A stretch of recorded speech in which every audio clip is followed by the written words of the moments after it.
Dampak banjir di Aceh yang memutus akses jalan, pasokan BBM terhambat, warga harus antri di SPBU hingga semalaman.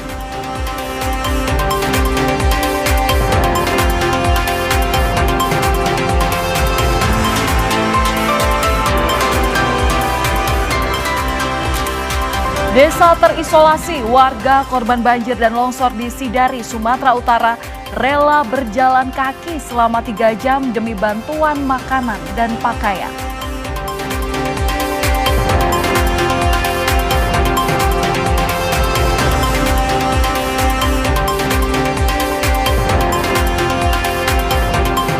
Keluarga WNI yang menjadi korban kebakaran apartemen di Hong Kong berharap jenazah korban bisa segera dipulangkan.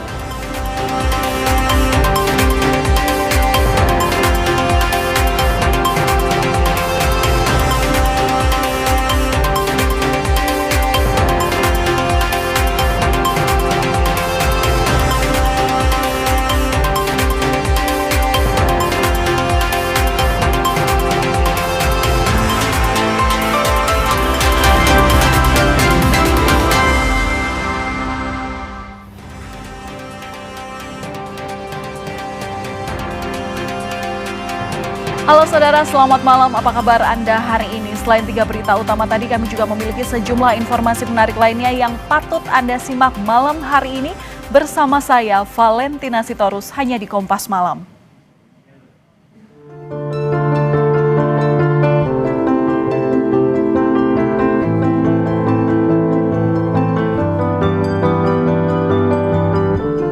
Saya dari Aik Tolang, di sana tidak ada bantuan. Jalan ke sini pun terputus, jalan ke sini berjam-jam. Jadi yang utama, Bapak Presiden dan semua kalangan terkait, pembangunan jalan agar logistik dari luar daerah bisa sampai ke Sibolga. Iya, karena gas tidak ada, makanan tidak ada. Hampir 3 jam jalan kaki. Ini nanti kami nyebrang sungai. Iya, tutup latong karena jalan kami udah putus. Nah, karena kami longsor di jalan. Banyak jalur masih terputus, tapi kita segera melakukan segala upaya untuk mengatasi kesulitan-kesulitan yang dialami.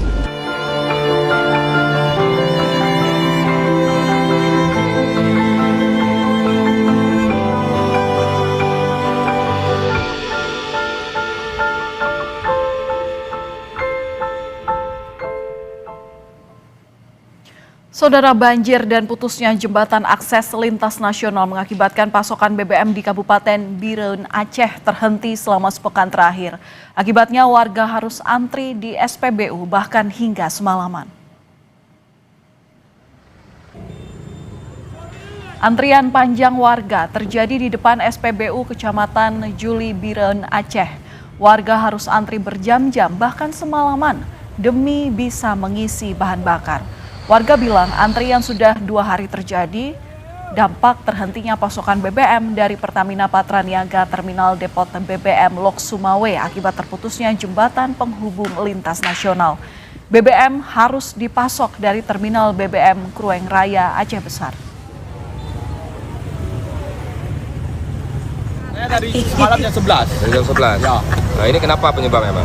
Kayak mana? Penyebabnya antrinya apa nih? Apa masalah? Ya, tahu sendirilah keadaan minyak langka karena distribusinya kurang lancar. Semoga kan ada apa ya, inisiatif lah dari pemerintahan, khususnya pemerintah pusat. Tolonglah jangan diabaikan keadaan Aceh sekarang. Peti jenazah korban banjir bandang digotong polisi dibantu warga melewati jalan setapak di kawasan Lembah Anai karena akses jalan yang terputus. Peti jenazah salah satu korban banjir di Padang, Sumatera Barat harus diturunkan dari ambulans. Jalan Lembah Anai ditutup total akibat longsor dan tak bisa dilalui kendaraan. Polisi dibantu warga terpaksa membawanya melewati jalan setapak sejauh 100 meter ke titik penjemputan mobil jenazah pengganti yang telah menunggu. Mulai hari ini sudah menetapkan bahwa jalur Padang Panjang menuju Lembah Anai ditutup pada seluruh pengguna jalan, baik roda 2, roda 4 maupun roda 6 dan setelah roda lainnya. Bila ada korban dari rumah sakit yang urgent dapat kita bantu, yaitu dengan transfer antar ambulan. Jadi ambulan di standby-kan di 2 tempat. Jadi melintas melalui jalur yang melalui pinggir rel ataupun di tengah hutan tersebut. 6 titik badan jalan di Lembah Anai rusak parah dan 1 titik dinyatakan putus total. Kendaraan yang bisa melintas hanya kendaraan darurat dan harus dengan sistem transfer antar ambulans. Polisi bersama Balai Jalan Nasional telah melakukan survei dan mengupayakan perbaikan dalam waktu dekat. Rio Johannes, Kompas TV, Padang, Sumatera Barat. Banjir bandang yang melanda Kabupaten Pidi Jaya, Aceh mengakibatkan 3.000 lebih kepala keluarga terdampak dan banyak dari mereka yang belum mendapat bantuan. Bahkan saudara, di Desa Sidari, Sumatera Utara, korban banjir menempuh perjalanan 3 jam dengan berjalan kaki untuk mendapatkan bantuan makanan dan pakaian. Hanya tekad baja yang membuat langkah Lamria mampu mencapai posko bantuan logistik di Adian Koting, Tapanuli Utara, Sumatera Utara. Ia berjalan kaki selama 3 jam menembus medan terjal dari desanya yang terisolir. Lamria pergi menjemput bantuan makanan dan pakaian layak pakai untuk dirinya dan keluarga. Ini hampir 3 jam. 3 jam. Itu menggunakan apa Pak, Bu? Jalan kaki atau? Jalan kaki. Lewati apa? Ini nanti kami nyebrang sungai. Iya. Untuk di desa Ibu sendiri seperti apa? Terisolir atau seperti apa? Tertutup atau gimana? Oh, tertutup lah tong, karena jalan kami udah putus. Karena kami longsor di jalan itu. Longsor. Jadi sehingga Ibu harus jauh-jauh ke sini ya? Iya, jauh. Ini beras sembako lah. Mungkin dapat ditunjukkan Bu seperti apa? Ini dilihatkan. Ini pakaian sama apa nanti ya? Pokoknya perlengkapan apalah. Ini sembako ya isinya? Iya, sembako. Sementara warga Desa Pagaran Lambung 1 Kabupaten Tapanuli Utara sejak terisolir 6 hari akibat longsor di sepanjang Jalan Tarutung Sibolga mendapatkan pasokan makanan dari muatan angkutan logistik yang terjebak dengan sistem barter. Bulan itu ada mobil telur, kita komunikasi sama supirnya, itu dikasih sama kita. Ada juga yang barter barang, kita kasih makan dia, dikasih sayur-sayuran, karena itu pun membusuk di sana, cabai-cabai semua kita kasih Pak. Jadi soal berasnya itu, nanti kalau ada pun komplain dari yang punya beras, kita sudah siap. Masyarakat di sini sudah siap membayarkannya itu dari dana desa. Masalah kekurangan bantuan logistik juga dialami Nawiyah, lansia korban banjir bandang yang tinggal seorang diri di rumahnya di Gampong Berawang, Meredu, Kabupaten Pidi Jaya. Ia mengaku belum terjangkau bantuan logistik, bertahan di kondisi serba darurat. Bantuan apa saja yang sudah dapat dari pemerintah? Apapun belum. Tadi ada datang Pak Isi, ada dikasih nasi 1 bungkus, masih itu. Dari kemarin ya tanya kemana Pak Isi, mana Pak Isi. Rupanya Pak Isi kan mengungsi dia. Harapan Ibu nih? Harapan Ibu kan semoga pemerintah membantu kami yang ada. Yang penting, yang utama sekali untuk makan. Selain kurangnya pasokan logistik, kesulitan memperoleh BBM sejak 3 hari lalu terjadi pasca banjir melanda Kota Medan. Pihak Pertamina menyatakan akan terus mendistribusikan BBM ke SPBU untuk mencegah kelangkaan dan berkoordinasi dengan sejumlah pihak untuk memasok BBM ke daerah terdampak bencana di Sumatera. Tim Liputan Kompas TV. Dan saudara, untuk membahas kebutuhan para warga terdampak banjir bandang, sudah ada Wakil Bupati Pidi Jaya Hasan Basri. Selamat malam Pak Hasan.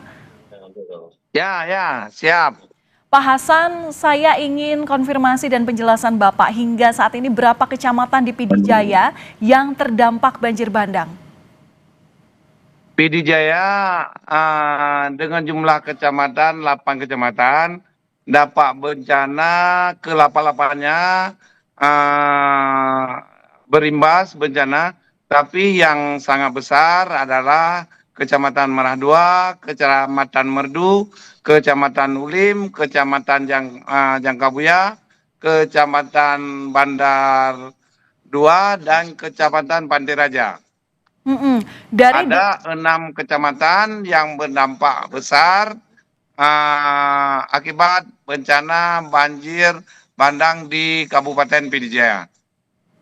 Oke, sampai saat ini pasokan bantuan logistik apakah seluruhnya sudah menyentuh warga, Pak, yang menjadi korban dari 8 kecamatan ini?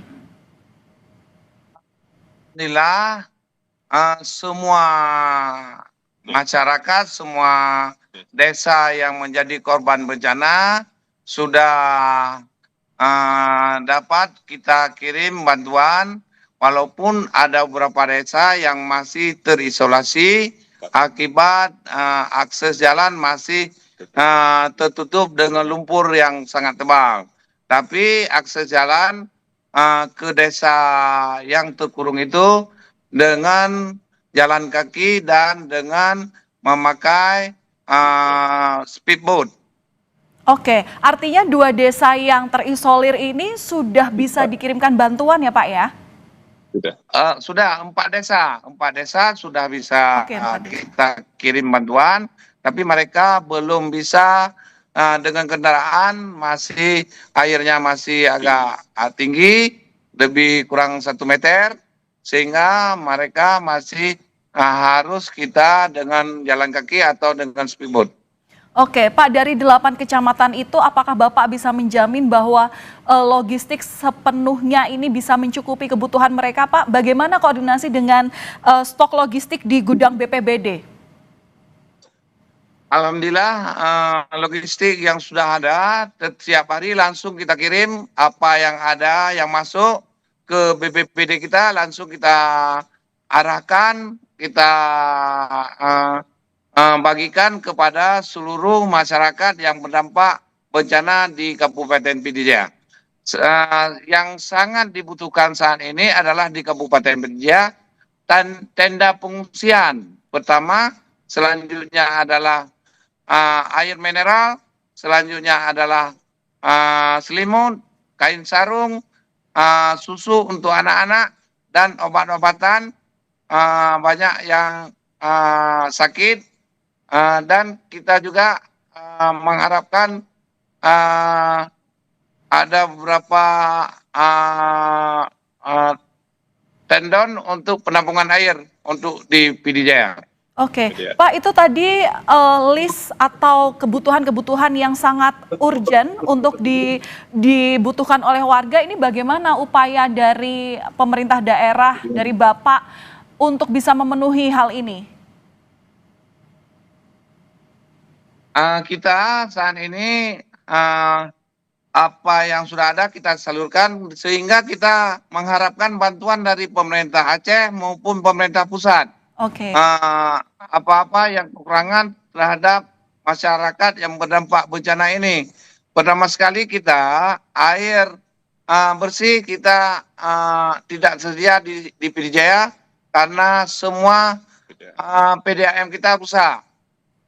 Tertimpa bencana, WTP-nya rusak, sehingga air yang kita bawa ke PD Jaya adalah di daerah lain, sehingga kita membutuhkan mobil tangki, tendon tempat penampungan, dan fasilitas kesehatan, dan untuk WC portable, karena di tempat pengungsian masyarakat kita tidak memiliki WC. Baik. Fasilitas kesehatan dan air bersih ini yang paling dibutuhkan oleh warga terdampak. Kami doakan, Pak, semoga distribusinya lancar, harapan-harapan yang tadi Bapak sampaikan bisa langsung terdengar oleh pemerintah pusat sehingga bantuan ini cepat tersalurkan. Terima kasih sudah berbagi informasi bersama kami di Kompas Malam. Sedikit lagi. Singkat saja, Pak, Kami sangat membutuhkan juga rumah hunian sementara, karena dampak bencana ini kemungkinan besar kami akan berada di pengungsian lebih kurang setahun lebih. Dengan demikian kita meminta kepada pemerintah pusat untuk membangun rumah hunian sementara. Baik, terima kasih atas informasi yang dibagikan kepada kami, Wakil Bupati Pidijaya Hasan Basri. Terima kasih Pak, salam sehat selalu. Saudara, polisi membantu evakuasi warga lansia yang terjebak banjir menggunakan rakit darurat dari batang pohon pisang. Informasinya akan kami hadirkan usai jeda.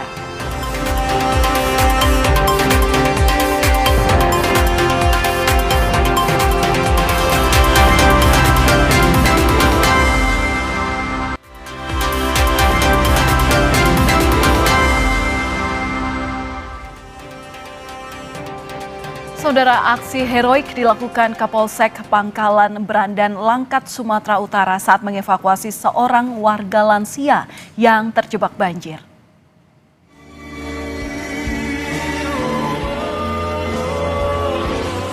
Evakuasi warga lansia dilakukan Kapolsek Pangkalan Brandan, AKP Amrizal Hasibuan dengan menggunakan rakit darurat dari batang pisang. Korban dievakuasi ke tempat yang lebih aman.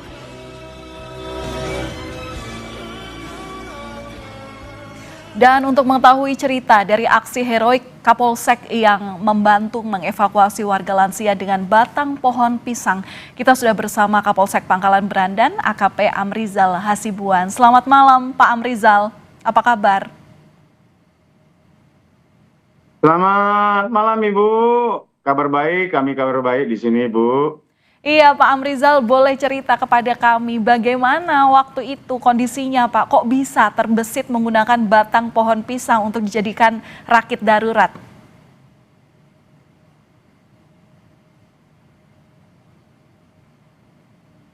Terima kasih Bu, jadi perlu kami sampaikan waktu itu kan kejadiannya kan sudah mulai naik air, termasuk di kantor kami juga sudah masuk air. Tiba-tiba datang seorang wanita setengah baya ke kantor dengan menangis, menyatakan bahwasanya ibunya tidak dapat terevakuasi atau belum terselamatkan di tengah kampung, di yang daerah yang sangat dalam di debit airnya.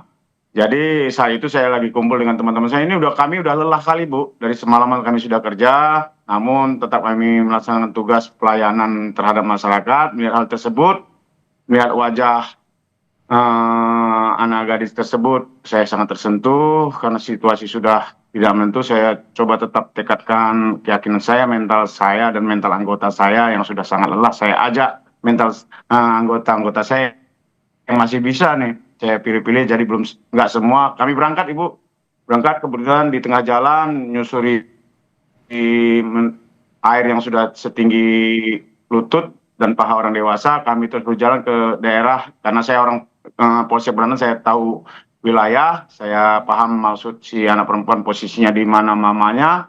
Saya berangkat. Setengah jalan saya jumpa sama yang teman saya yang baju hitam itu, kebetulan itu tetangga saya juga di tetangga sebelah rumah, Bang Dede.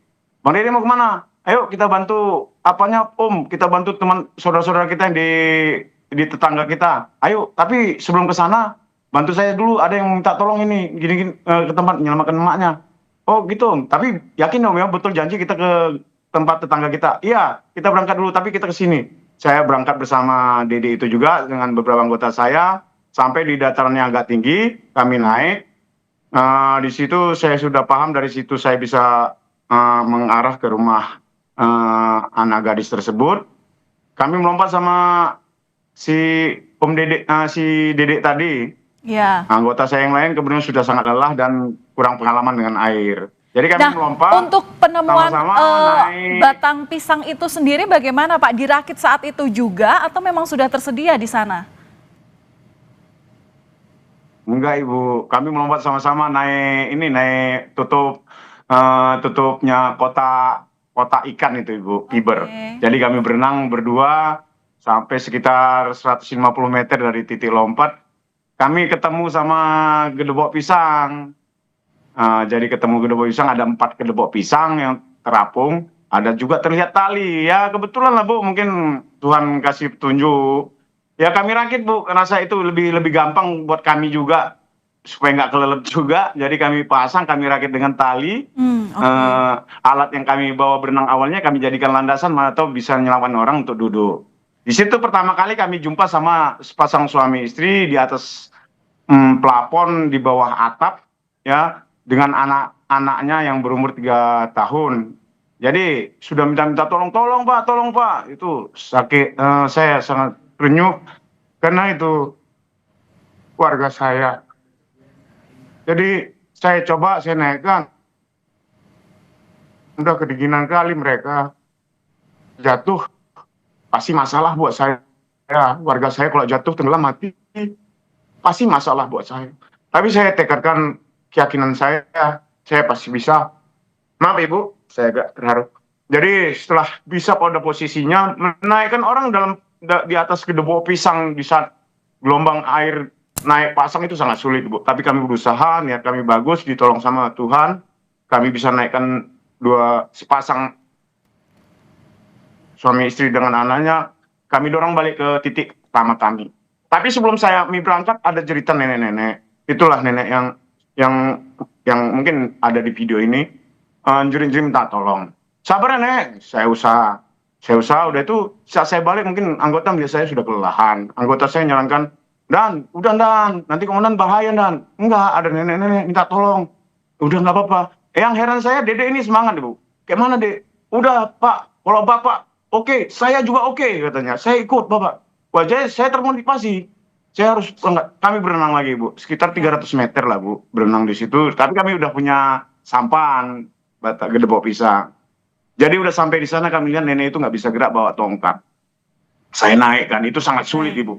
Saya sangat takut nenek itu masuk terjun ke jatuh goyang sedikit masuk itu kedalaman sudah seputaran 3-4 meter Ibu dari tanah.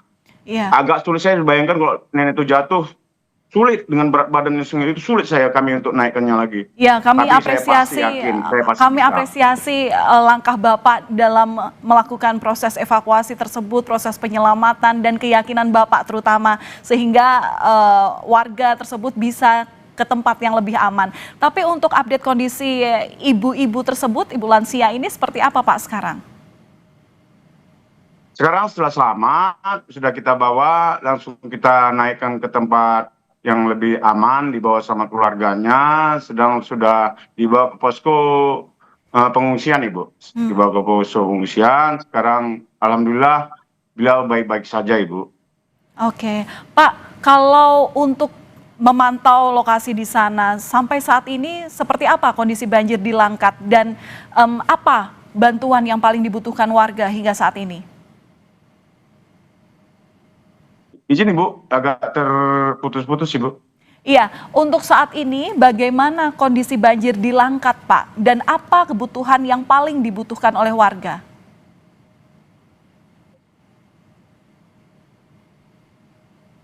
Saya rasa untuk saat ini setelah pasca banjir, awalnya kami sangat membutuhkan penerangan, internet, obat-obatan, medis dan lain sebagainya, dikarenakan kemarin juga agak sulit. Dikarenakan banyak jalan-jalan untuk menuju Brandan itu yang terputus. Namun saat ini sudah lancar. Yang dibutuhkan masyarakat itu medis. Saya rasa itu sekalian juga mungkin psikiatri ya Bu untuk anak-anak biar mengembalikan mental dan psikologi anak-anak mungkin ya Ibu, itu saya rasa. Intinya warga kami masih kuat Ibu, kami bersama di bawah pimpinan Bapak Kapolres, Pak Kapolres Langkat, kami tetap konsisten untuk selalu melayani dan melindungi dan mengayomi masyarakat kami Ibu. Baik, Pak, kami konfirmasi tadi Bapak sempat mengatakan bahwa banjir kemarin menyentuh angka 3-4 meter tingginya. Saat ini berarti sudah surut ya Pak ya? Alhamdulillah Ibu, alhamdulillah saat ini sudah sangat surut. Jadi untuk di jalan yang awalnya sudah masih tergenang air, sekarang sudah tidak Ibu. Sudah tidak tergenang air di kanan kiri jalan, di pemukiman masyarakat pun, kalaupun saat ini sudah juga berangsur turun. Dan ada beberapa titik yang masih tergenang air, namun diperkirakan tidak terlalu membahayakan.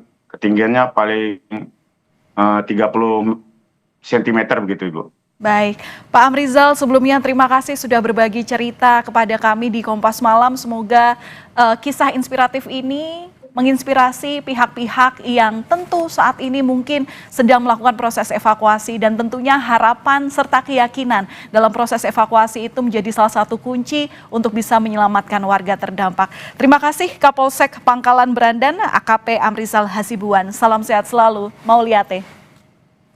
Siap Ibu, terima kasih banyak Ibu atas kesempatan yang diberikan Ibu. Kami tetap berbuat yang terbaik untuk masyarakat. Salam presisi Ibu. Salam presisi. Saudara, kami masih akan kembali usai jeda dengan informasi mengenai keluarga warga negara Indonesia yang menjadi korban kebakaran apartemen di Hong Kong berharap jenazah korban bisa segera dipulangkan untuk dimakamkan.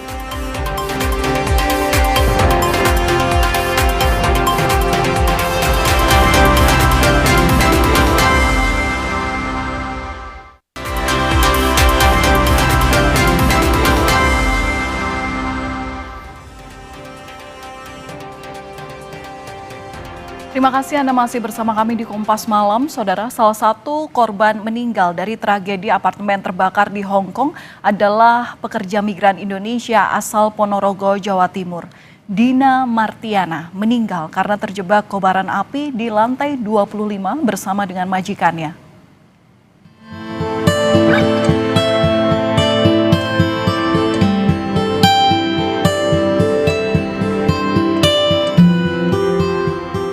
Kabar duka diterima keluarga Dina Martiana pada Sabtu 29 November 2025. Dina, pekerja migran Indonesia asal Ponorogo, Jawa Timur, menjadi salah satu korban meninggal dalam kebakaran besar di apartemen Hong Kong 26 November lalu. Dina terperangkap di lantai 25 bersama majikannya. Jenazah ibu satu anak itu akan dipulangkan pada 3 Desember mendatang. Itu dari pihak agennya itu bilang ya terjebak di ruangan karena mau turun itu nggak bisa turun tangga karena kan udah asap dari bawah itu naik gitu. Jadi tapi satu-satunya cuma diam di ruangan untuk pertolongan. Di lantai berapa? Di lantai 20. Duka juga menyelimuti rumah Erawati di Malang, Jawa Timur. Saat kebakaran terjadi, Erawati sempat melakukan panggilan video dan menyampaikan permohonan maaf pada keluarga. Tak lama kemudian, panggilan video itu terputus. Setelah itu keluarga mendapat kabar Ernawati ditemukan meninggal. Mau keluar nggak bisa lagi. Apinya terlalu besar, udah minta maaf kalau ada salah gitu. Gendong bayinya itu sama nutupi hidungnya itu. Apa yang disampaikan waktu itu kepada pihak keluarga? Ya bilang kalau memang udah nggak kuat. Soalnya kan asapnya terlalu tebal. Kementerian Luar Negeri mencatat jumlah WNI yang meninggal dalam kebakaran di apartemen Hong Kong menjadi 9 orang. Pemerintah membuka posko darurat di Konsulat Jenderal RI di Hong Kong untuk verifikasi pekerja migran Indonesia. Pemerintah Indonesia juga berjanji mengawal pemulangan jenazah WNI yang menjadi korban. KJRI Hong Kong sebagaimana setelah saya sampaikan tadi, tim family engagement itu tugasnya di situ untuk repatriasi jenazah, menyampaikan penjelasan kepulangan jenazah itu kapan dan detail-detail agar keluarga itu tidak merasa tidak memperoleh informasi, dan itu kan pentingnya dalam kondisi berduka ini keluarga harus terus di-engage, dan disitulah pentingnya tim dari KJRI Hong Kong ini. Terkait tanggal kita akan terus update teman-teman media, tapi untuk saat ini semua proses masih terus berjalan.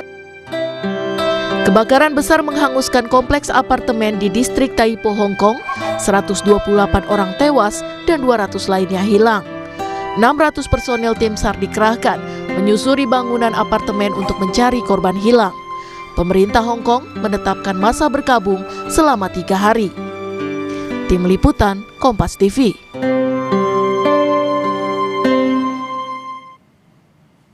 Dan saudara, saat ini kami sudah terhubung dengan Bapak Suyitno yang merupakan suami dari Erawati, salah satu pekerja migran Indonesia yang meninggal dalam kejadian kebakaran besar di Hong Kong 26 November lalu.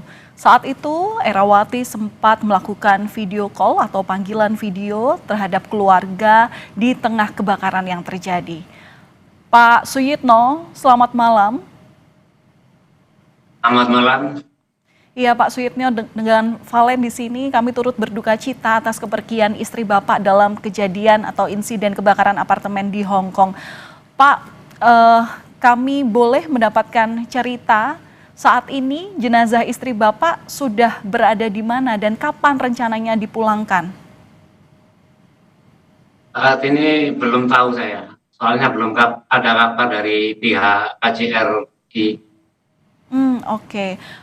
Pasca video call Bapak yang dilakukan dengan sang istri, setelah itu dihubungi lagi oleh pihak KJRI itu kapan, Pak? Itu dihubungi hari Jumat. Hari Jumat, 3 hari. Hari Jumat. Oh, 2 hari pasca kejadian ya, Pak. Apa yang disampaikan? Ya. Beliau menyampaikan bahwa istri saya sudah tidak tertolong lagi. Kemudian, kapan Pak rencananya jenazah dari istri bisa sampai ke Indonesia? Diinformasikan nggak?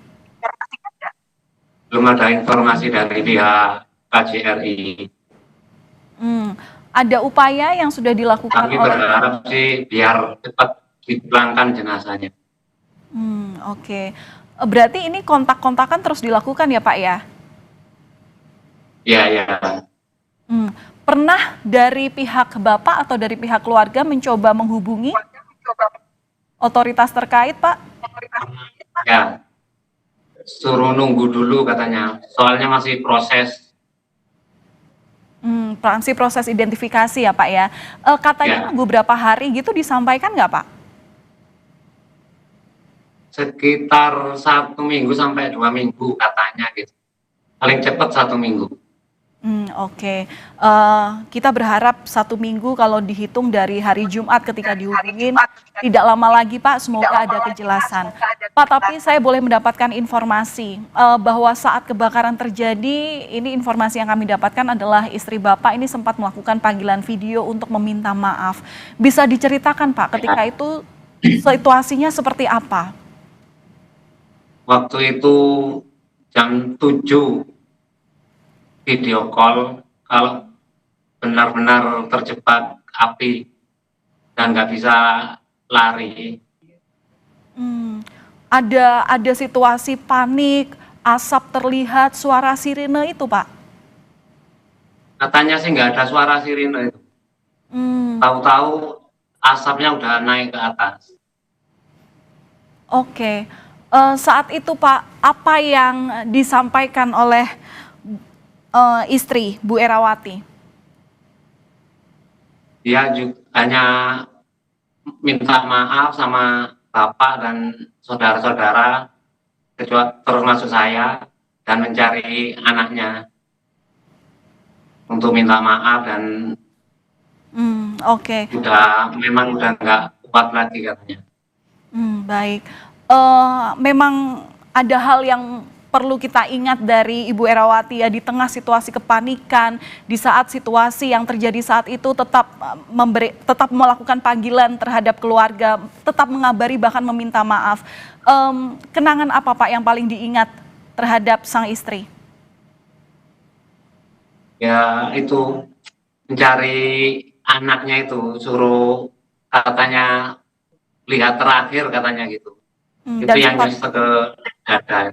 Dan sempat ketemu ya Pak ya? Ya udah itu sambil ngeliatin anaknya itu. Baik Pak, kami doakan semoga setelah ini jenazah Ibu Erawati segera sampai ke keluarga dan segala prosesnya dapat dilakukan dengan cepat. Terima kasih sudah berbagi cerita bersama kami di Kompas Malam Kompas TV. Salam sehat selalu Pak Suyitno, salam buat keluarga. Amin. Ya. Saudara, kami masih akan kembali usai jeda dengan informasi mengenai DPR yang akan memanggil Menteri Kehutanan Raja Juli Antoni untuk membahas penyebab dan dampak banjir serta longsor di Sumatera dalam sepekan terakhir.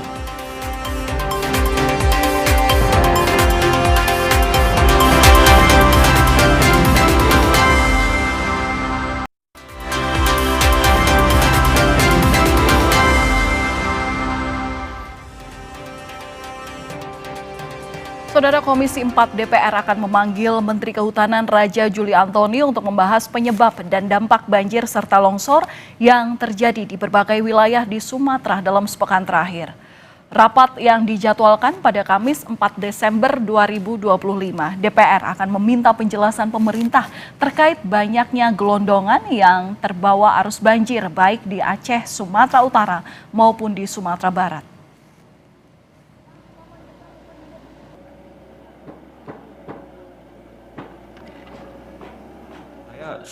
Se-ekstrim apapun kemudian ya atau bencana iklim yang terjadi kemarin ini itu mungkin akan menyebabkan banjir ya, itu pasti ya, tapi tidak akan membawa kemudian yang oleh di kampung kami disebut bencana Galodo, yang tidak akan membawa kayu-kayuan dan seperti material yang kita lihat sekarang ini di layar gitu. Nah, ini yang pasti kita usut apa penyebabnya. Oleh karena itu Komisi 4 juga sudah memutuskan pada hari Kamis depan itu akan memanggil Menteri Kehutanan beserta jajaran untuk paparan tentang penyebab dan tentu saja langkah-langkah antisipasi ke depannya seperti apa. Banjir bandang dan longsor di 3 provinsi di Sumatera disebabkan oleh cuaca ekstrim dan dampak kerusakan lahan.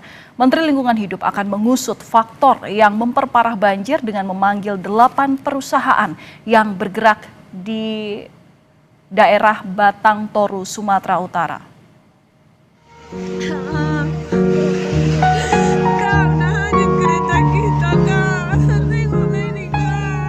Kayu-kayu gelondongan muncul terbawa arus usai banjir melanda sebagian wilayah Sumatera. Kondisi tersebut diantaranya terjadi di Desa Aek Garoga, Batang Toru, Tapanuli Selatan. Pemandangan yang sama terlihat di PLTA Simarboru.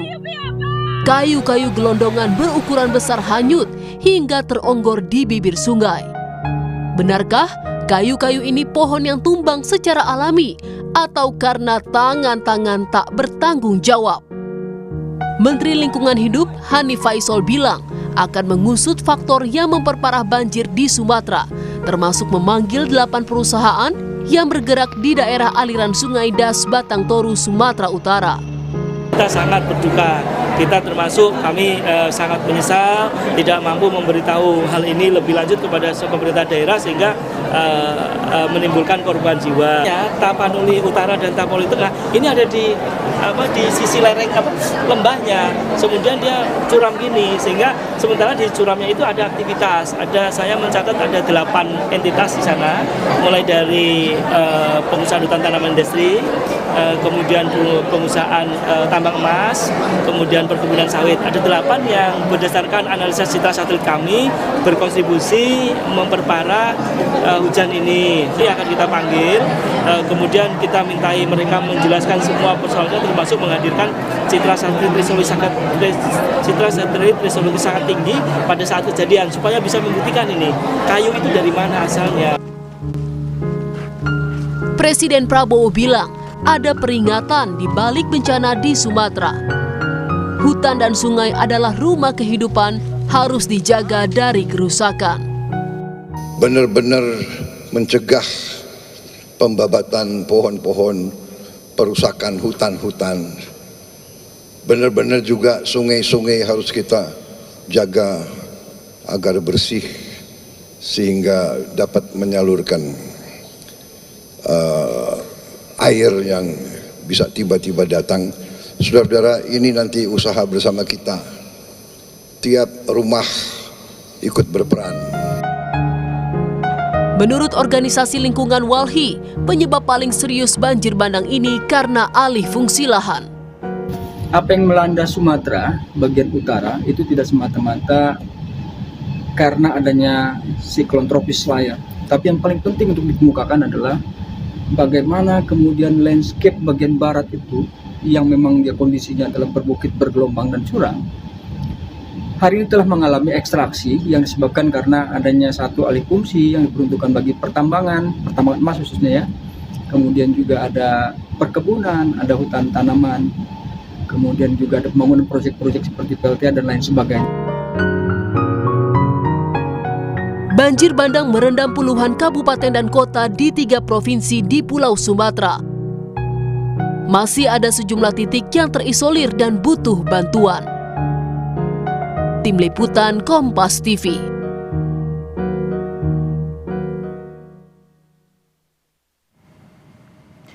Badan Meteorologi, Klimatologi, dan Geofisika atau BMKG menyebut wilayah Sumatera masih akan dilanda cuaca ekstrim selama sepekan ke depan. BMKG meminta masyarakat di daerah Jawa, Bali, NTB, NTT, dan sebagian Sulawesi Selatan serta Papua Selatan untuk waspada terhadap potensi bencana dari cuaca ekstrim yang akan terjadi sepanjang bulan Desember hingga Januari 2026.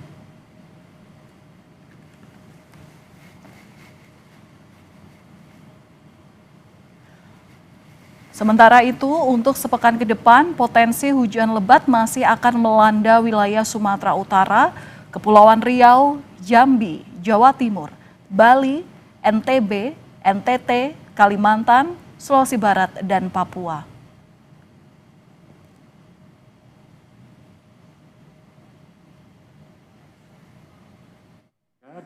Atmosfer sepekan ke depan dipengaruhi oleh banyak hal.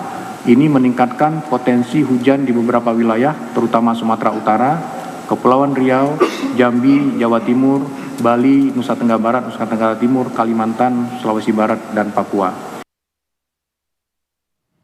Saudara, dampak banjir di Aceh yang memutus akses jalan. Pasokan BBM terhambat sehingga warga harus antri di SPBU hingga semalaman. Informasi ini kami hadirkan usai jeda.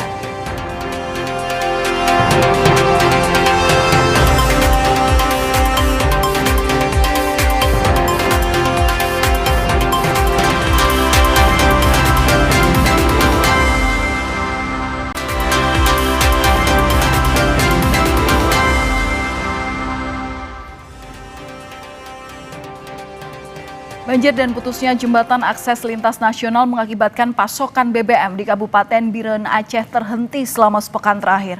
Akibatnya warga harus antri di SPBU bahkan hingga semalaman. Antrian panjang warga terjadi di depan SPBU Kecamatan Juli Biren Aceh. Warga harus antri berjam-jam bahkan semalaman demi mengisi bahan bakar. Warga bilang antrian ini sudah terjadi dalam 2 hari, yang merupakan dampak terhentinya pasokan BBM dari Pertamina Patraniaga Terminal Depot BBM Lok-Sumawe. Akibat terputusnya jembatan penghubung lintas nasional, BBM harus dipasok dari Terminal BBM Krueng Raya, Aceh Besar.